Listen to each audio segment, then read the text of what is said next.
बिस्मिल्लाहिर्रहमानिर्रहीम। अस्सलाम वालेकुम नादरीन, आप यूट्यूब चैनल देख रहे हैं। मैं इमरान खान हूँ। साल 2024 का आखिरी शुगल भी पाकिस्तान के वज़ीर आज़म शहबाज शरीफ ने लगाया। ये वैसे पाकिस्तान के साथ पाकिस्तान की एस्टेब्लिशमेंट ने एक अजीबोगरीब मजाक किया। एक ऐसे शख्स को पाकिस्तान का वज़ीर आज़म बनाया जो ना संजीदा दिखता है, ना संजीदा हरकतें करता है। एक अजीब, यानी इससे अच्छा कोई नमूना 25 करोड़ लोगों में नहीं मिला था। अगर यही करना था, मैंडेट चोरी करना था, जाली फार्म 47 के ऊपर ही कोई वज़ीर आज़म बनाना था, तो कोई चज का बंदा बना देते या कोई ऐसा बंदा बना देते जो कौम का इस तरह मजाक तो ना उड़ाता। अब आखिरी दिल का शुगल आप चेक करें। इससे पहले शहबाज शरीफ साहब एक दिन कह रहे थे कि वो एक मुल्क में गए, वहाँ आवाज़ आ रही थी करके, वो आवाज़ें निकाल रहे थे मुंह से। ये जनाब प्राइम मिनिस्टर है पाकिस्तान का, और वो आवाज़ें निकाल निकाल के एक्टिंग कर करके दिखाता है।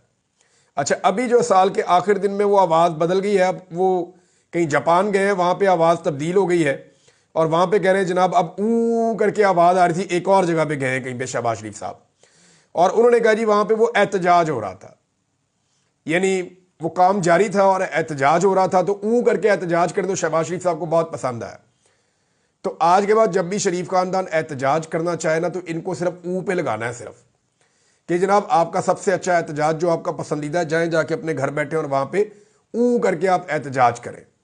यानी खुद इन्होंने जब भी एहतजाज किया, ये इस्लामाबाद पहुंचे, इनको जगह दी गई, इन्होंने लॉन्ग मार्च किए, इन्होंने धरने दिए, जो इनका दिल किया इन्होंने किया।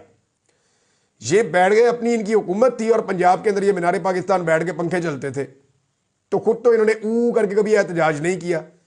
यानी मेरे ख्याल में एस्टेब्लिशमेंट इससे बेहतर आदमी ला सकती थी, लेकिन एक ऐसा आदमी जो एक नमूने की तरह काम करता है, एक ऐसा आदमी जो ना संजीदा है ना संजीदा दिखता है, यानी उसके चलने फिरने से और बात करने से और बाकी तमाम चीज़ों से आपको लगता है हर दूसरे दिन तो कोई ना कोई मीम बन जाती है।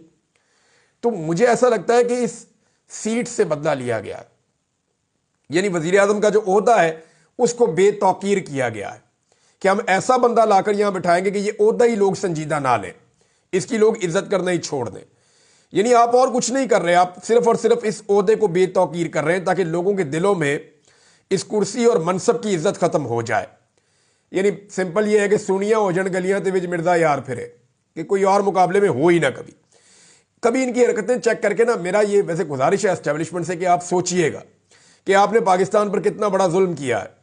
अगर जाली फार्म 47 पर बनाना था, कोई काबिल और ज़हीन आदमी बेशुमार पाकिस्तान में है जिसमें कोई थोड़ी बहुत कॉमन सेंस होती, उसे आप बना देते। मगर मेरे ख्याल में मकसद जो है वो कौम को तकलीफ देना था। ये चाबी वाला खिलौना लाकर लगा दिया प्राइम मिनिस्टर, और इस ओहदे को बेतौकीर करके रख दिया है। अभी हालात ये हैं कि ये इतने गैर मकबूल हैं कि हर जगह पे कैदी नंबर 804 के नारे लगाते हैं। यानी मैं आपको एक चीज बताता हूं, पाकिस्तान में आप कोई एक इवेंट रख लें, कोई एक बड़ा इवेंट रख लें, और वहां पे आप चारों तरफ से हर बंदे के ऊपर सिक्योरिटी फोर्सेस इकट्ठी ना करें, जहां पे भी हॉस्टाइल इन्वायरमेंट नहीं होगा, जहां पे भी लोगों को आपने कैदियों की तरह नहीं पकड़ा होगा, वो बस आपका माहौल ना हो। आप पाकिस्तान में कोई इवेंट रख लें, आप क्रिकेट मैच करवा लें, अभी ये आने वाले हैं ना मैचेस, आप नारे सुन लीजिएगा, और उसका बंदोबस्त किया जा रहा है। जाली शोर जो होता है ना क्राउड का, वो इकट्ठा किया जा रहा है कि हम मीडिया के ऊपर जब दिखाया करेंगे कि साउंड आ रहा है क्राउड का, तो वो जाली हम लगा दिया करेंगे, ताकि जो कैदी नंबर 804 के नारे लगने हैं, या मरियम के पापा चोर हैं, ये वाले जो नारे लगने हैं, या जो वहां पे लोग आएंगे मैच देखने के लिए, उनके लिए जो चोर चोर के नारे लगने हैं, वो हम ना सुनवा सके। लेकिन जो लोग ग्राउंड में जाएंगे वो तो अपने कैमरों से रिकॉर्ड करेंगे ना, अपने मोबाइल फोन से रिकॉर्ड करेंगे। तो बड़ा रिकॉर्ड लगने वाला इस हुकूमत का, जब भी कोई मैच होता है यही होता है। आप अवाम का कबड्डी का मैच करवा लें, कट करवा लें, वहां पर यह होता है। आप जनाब नेजाबाजी का मुकाबला करवा लें, वहां पर यह होता है। इस साल जो है चित्राल के अंदर जो बहुत बड़ा हमारा एक सिंदूर का फेस्टिवल होता है, वहां पे खेमे लग गए थे, पूरी तैयारियां हो गई थी, वो जुलाई में कैंसिल कर दिया गया। क्यों? उसे कैंसिल करने की वजह यह थी कि अगर वो इवेंट हो जाता, वहां पे कैदी नंबर 804 के नारे लग जाते। लोग जो है वो इमरान खान से दीवानावार प्यार करते हैं। तो जहां पे भी आप, जहां भी बरी के अंदर जो है गुज़िश्ता रात न्यू ईयर पे लोग इकट्ठे हुए, और जहां पे भी लोग इकट्ठे होते हैं, एक बंदा आवाज लगाता है, सारी दुनिया इस काम पे लग जाती है। वहां पे जनाब कैदी नंबर 804 के नारे लग गए, मरी में पुलिस को लाले पड़ गए। अब खौफ इतना ज्यादा है, वो बेचारे पुलिस वाले डरे हुए हैं कि यहां पे कैदी नंबर 804 के नारे लग रहे हैं, ये वीडियो बन के चली जाएंगी तो वजीर आला पंजाब जो है वो हमारे एसपी को, डीपीओ को, आरपीओ को, सबको जलील करना शुरू कर देंगी। फिर एस्टेब्लिशमेंट जो है वो डंडा हमें देगी और हमें हमारी नौकरियों से हटा दिया जाएगा, हम ओएसडी हो जाएंगे। तो बड़े सख्त ऑर्डर आए होते हैं ऊपर से कि क्योंकि इमरान खान से सब चिढ़ते हैं बड़े लोग, एस्टेब्लिशमेंट भी है और हुकूमत भी, लिहाजा वो मजबूरन बेचारे लाठीचार्ज करते हैं। पुलिस वाले वो लोगों पे लाठीचार्ज कर रहे हैं, लोग आगे से इमरान खान के नारे लगा रहे हैं और मरियम के पापा चोर हैं, ये वाला नारा लोगों का वैसे बड़ा फेवरेट है, लोग वो वाला नारा भी लगा रहे हैं और कैदी नंबर 804 के नारे भी लगा रहे हैं। ना वो बागी ना गद्दार, कैदी नंबर 804 लग रहे हैं जनाब। वहां पे नारे मरी के अंदर आप जहां पे भी 4 बंदे इकट्ठे करेंगे वहां नारे ही लगेंगे। अब मेरे ख्याल में हाल ये है कि पूरे पाकिस्तान में हमेशा के लिए जब तक ये गंदा तजुर्बा आपने रखना है तब तक के लिए आप दफा 144 लगा दें। कहीं पे भी आप 3 से ज्यादा लोग इकट्ठे ना होने दें, वरना जहां पे चौथा बंदा 5वां बंदा इकट्ठा होगा वहां पे कैदी नंबर 804 के नारे लगने ही लगने हैं। जहां पे आप चले जाएं यही हो रहा है। आप इकट्ठ करवा कर देख लें, कोई गेम करवा लें, कोई फेस्टिवल करवा लें, कोई चीज करवा लें, एक बंदा नारा लगाता है, सारे लोग जवाब देते हैं। यह है इस वक्त इमरान खान की ताकत। मैं एक बात समझाना चाहता हूं, आज साल का पहला दिन है तो मेरी जिम्मेदारी है समझाना। मैंने 2022 में भी सामने बैठ के कुछ बड़े समझदार लोगों को यह बात समझाई थी, लेकिन जिद जो है वो सामने आ गई थी और वो ये बात समझे नहीं थे। मैं आज फिर ये बात समझाना चाहता हूं। अकल पे पर्दा हो तो फिर बात समझ नहीं आती, जिद अगर पड़ी हो तो बात समझ नहीं आती, लेकिन फिर भी मेरे ये अल्फाज आप संभाल कर रख लें, ये आपके काम आएंगे। इमरान खान इस वक्त पाकिस्तानियों की जिद बन गया है। वो इस वक्त नौजवान नस्ल का रोमांस है। वो मुस्तकबिल और हालात से मायूस लोगों के लिए एक उम्मीद बन चुका है। वो गरीबों के लिए एक सहारे की हैसियत रखता है। पाकिस्तानी उसे और वो पाकिस्तानियों को मुकम्मल तौर पे ओन करते हैं। ना पाकिस्तानी उसे छोड़ रहे हैं और ना वो पाकिस्तानियों को छोड़कर कोई डील कर रहा है कि वो पाकिस्तान से बाहर चला जाए, उसको डील्स दी जाती है लेकिन वो नहीं कर रहा। तो पाकिस्तानी भी उसे नहीं छोड़ते, वो पाकिस्तानियों को नहीं छोड़ता। सरमायादारों, किसानों, मजदूरों और कमजोर तबकात के लिए वो एक ऐसे किरदार में ढल चुका है जिसके बगैर अब इस निजाम की कहानी मुकम्मल नहीं हो सकती। आप जो मर्जी कर लें उसके बगैर चलेगा नहीं। 1 करोड़ ओवरसीज पाकिस्तानियों की अगर आप बात करें तो उनकी अक्सरियत इमरान खान के साथ खड़ी है और उसके एक इशारे की मुंतजर रहती है। 70 साल में जो पूरा मुल्क मिलकर नहीं कर सका वो उसकी जेल के दौरान ओवरसीज पाकिस्तानियों ने कर दिखाया और पाकिस्तान की हुकूमत और इदारों के हवाले से आलमी सतह पे जो सोच है उसको बदल कर रख दिया। उसकी आलमी शोहरत और मकबूलियत और क्रेडिबिलिटी है। ये कैदी नंबर 804 की मैं बात कर रहा हूं। यह वक्त उससे फायदा उठाने का है। माजी में इमरान खान से गलतियां हुई हैं, आइंदा भी होंगी। इंसान है, इंसान गलती करता है, मगर सच तो यह है कि आज आपके पास इमरान खान के अलावा मौजूदा मसाइल का कोई और हल नहीं है। उसके बगैर सिस्टम को घसीटा तो जा सकता है मगर सिस्टम को चलाया नहीं जा सकता। मैं मानता हूं कि गुज़िश्ता चंद सालों में मुल्क को जहां पहुंचा दिया गया है वहां से अगर इमरान खान भी आ जाए तो मुल्क को वापस निकालने में शायद कई साल लग जाएंगे। और मौजूदा अगर ये क़यादत जो इस वक्त बिठाई हुई है हुकूमत, इसको ज़बरदस्ती अगर चलाया भी जाए इस निज़ाम को, तो जितनी देर इसको मुसल्लत रखा जाएगा उतना ही ज़्यादा वक्त हालात बिगड़ने की वजह से हालात को ठीक करने में लगेगा। हो सकता है कई साल लग जाए। लिहाजा जिद छोड़ें, उसे मनाएं, शफाफ इलेक्शन करवाएं, मैंडेट का एहतराम करें और मुल्क को वापस खड़ा होने दें। करोड़ों पाकिस्तानियों से उनकी ये उम्मीद ना छीनें। अगर आपकी जिद में कोई सानिया हो गया ना, खुदा ना खास्ता, तो फिर आपको पछताने का मौका भी नहीं मिलेगा।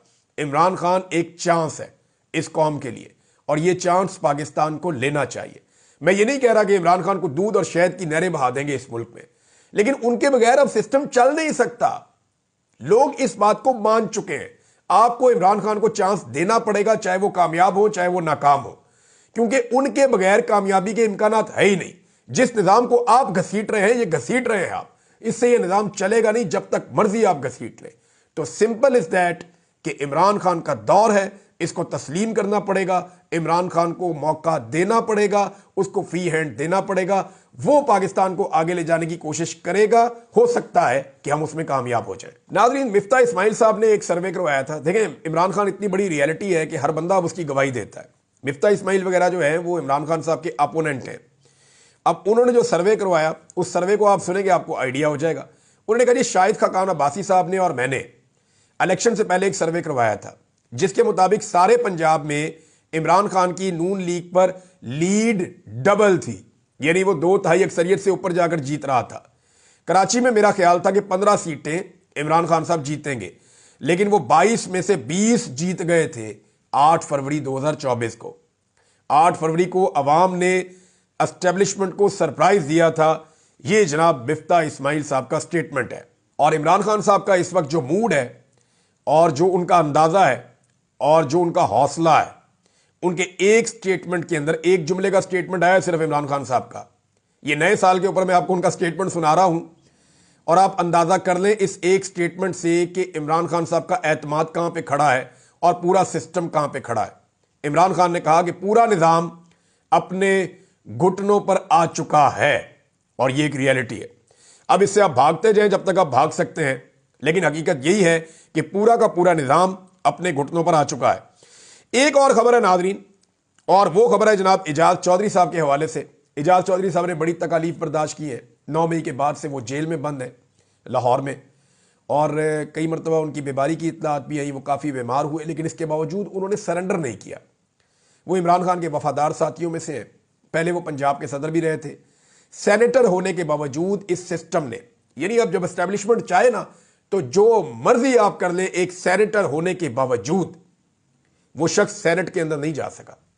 एक मरतबा भी प्रोडक्शन ऑर्डर्स के ऊपर वो बंदा सेनेट में जाके बात नहीं कर सका, बात करने नहीं दी गई। जिद है ना एस्टेब्लिशमेंट को कि भाई हमारे कहने के ऊपर तुमने इमरान खान को नहीं छोड़ा ना, अब तुम सेनेट के अंदर आकर दिखाओ। ये जिद है। जिद के साथ मुल्क नहीं चलते होते कि मैं ताकतवर हूं, मैं बड़ा हूं, मैं करूंगा, ऐसे नहीं होता। 25 करोड़ लोगों का मुल्क है, 25 करोड़ लोग फैसला करेंगे। वो एजाज चौधरी साहब फिर बीमार हो गए, उनको फिर हॉस्पिटल पहुंचाया गया। पहले ही हार्ट के पेशेंट हैं। महमूद रशीद साहब की हालत सबके सामने है।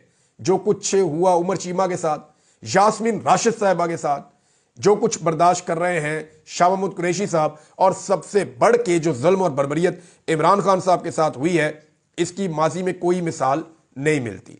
सऊदी अरब के हवाले से नाज़रीन एक खबर है, लेकिन वो मैं आपको बाद में देता हूं। पहले एक खबर आई है, इसको जनाब किस्मत खान साहब ने रिपोर्ट किया है ट्विटर के ऊपर।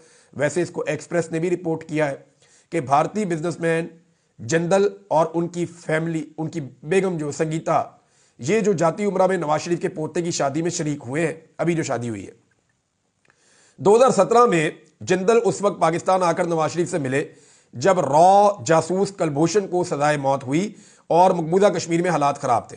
उस वक्त एहसानुल्लाह एहसान ने रॉ से ताल्लुकात का एतराफ़ किया था।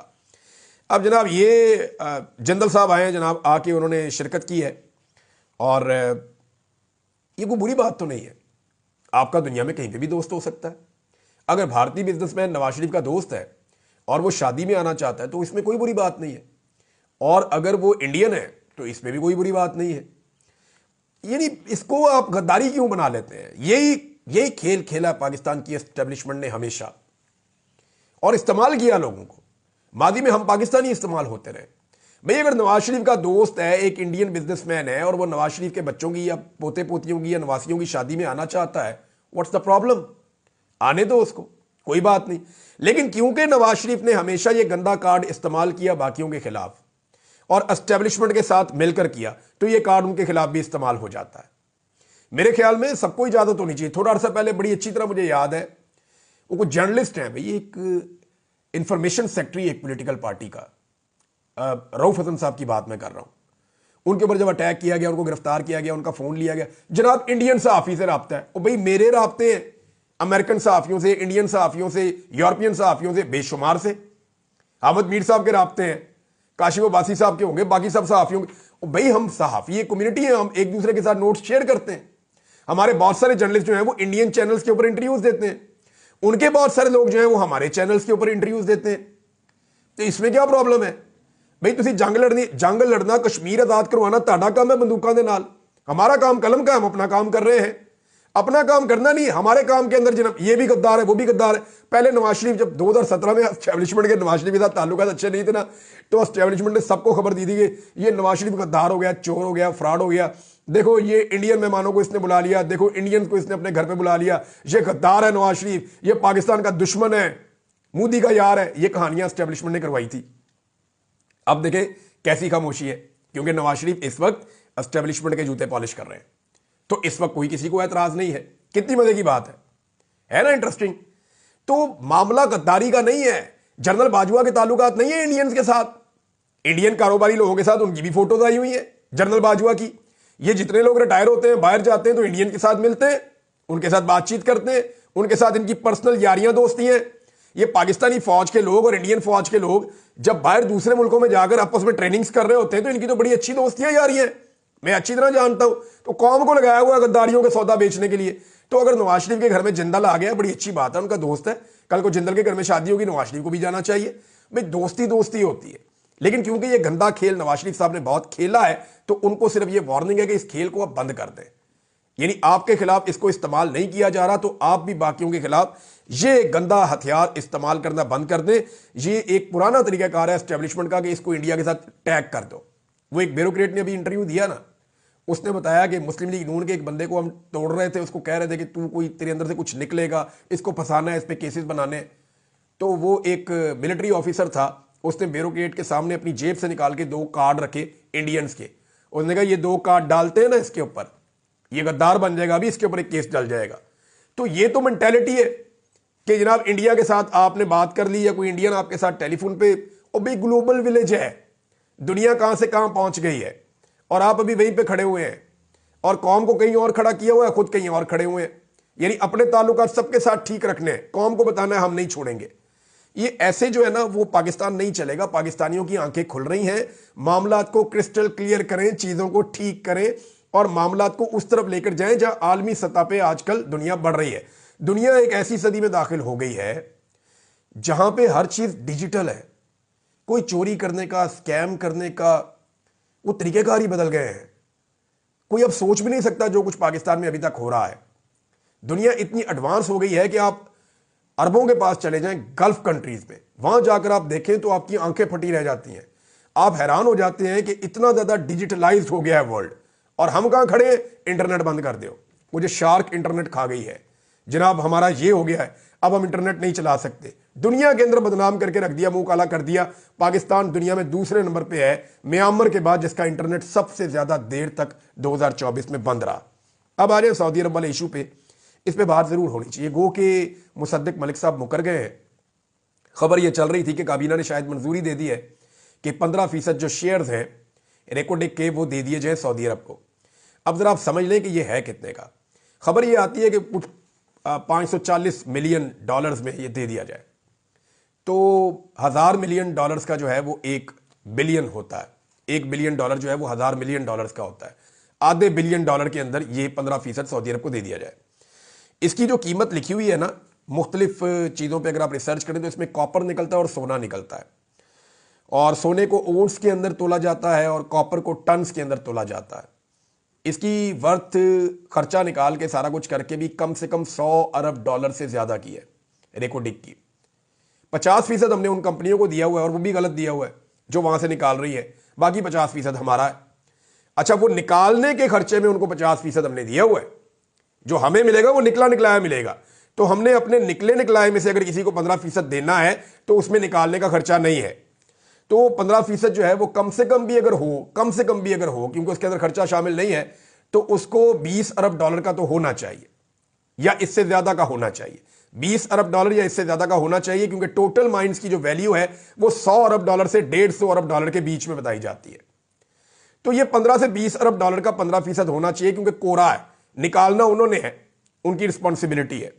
अब ये जो 15% है, अगर ये सऊदी अरब को आधा अरब डॉलर में दिया जाता है तो इसकी असल वैल्यू इससे 10 गुना ज्यादा है, बल्कि 10 से भी नहीं 20 गुना ज्यादा है। तो क्या सऊदी अरब को इतना सस्ता दिया जा सकता है? ये सवाल हम उठाएंगे, इसके ऊपर मजीद तहकीकात करेंगे, और इसके ऊपर हुकूमत को पूरा जवाब देना चाहिए। अपोजिशन को ये बात उठानी चाहिए, और अपोजिशन भी हमेशा कोशिश करती है कि सऊदी अरब के साथ अपने ताल्लुकात बचाएं, क्योंकि सऊदी अरब अमेरिका के साथ ताल्लुकात आपके बनवाता है। लेकिन इतना बड़ा मुनाफा सऊदी अरब को क्यों दिया जा रहा है? क्या उनसे कोई काम है? एक काम तो है उनसे कि डोनाल्ड ट्रंप को किसी तरह मनाए, लेकिन अब देखना यह है कि क्या पाकिस्तान इतने सस्ते में ये सौदा देगा। मैं इसके ऊपर मजीद तहकीकात करूंगा। मैं और लोगों से भी गुजारिश कर रहा हूं कि इसके बारे में अगर कुछ फैक्ट्स हैं तो मेरे साथ जरूर शेयर करें। अब तक के लिए इतने ही, अपना ख्याल रखिएगा, अपने इस चैनल का भी। अल्लाह हाफिज़।